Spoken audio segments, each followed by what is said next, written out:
What's up? Good morning, everybody. So I got to thinking about something this morning that a lot of people say that I hear constantly in the church community, and that's success and financial success and wealth is a bad thing because people covet it after the success, and what are you going to do? Just become successful and show off and normally, typically that is the viewpoint of a lot of culture nowadays is, I want a fancy car, not for me, but to show off to everybody else. I want a big fancy house, not for me, but to show off to everybody else.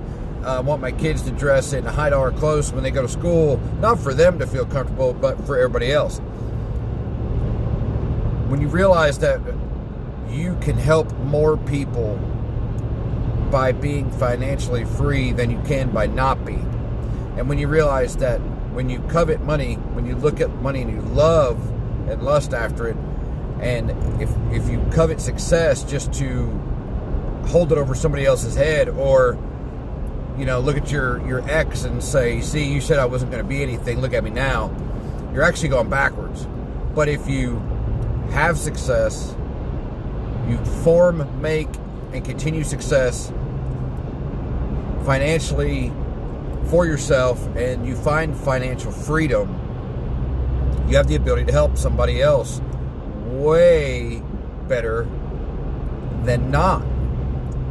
And a good example of that is in Luke chapter 10, the parable of the Good Samaritan. So you have a gentleman that finds a Jew in a puddle of blood on the side of the road, and what does he do? He gets off the donkey, bandages him up, throws him on the donkey, takes him to the inn.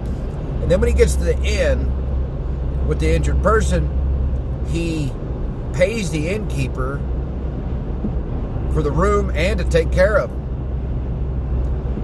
So it's really in perspective of how you look at it, but you also have to take in consideration the scriptures themselves and what Jesus tells us. And there's other scriptures that talk about working and taking care of yourself, but also helping your fellow man. And when you find the balance, I believe God's going to bless you immensely and take care of you so you can take care of others. But also at the same time, the throttle's going to be pulled back so you're not in the flashy house, so the Joneses are impressed by what you have, the flashy car, so the dude at work is impressed by your Challenger and all these other things. So food for thought. Maybe it helps somebody. Hope you have a good day. Like and subscribe.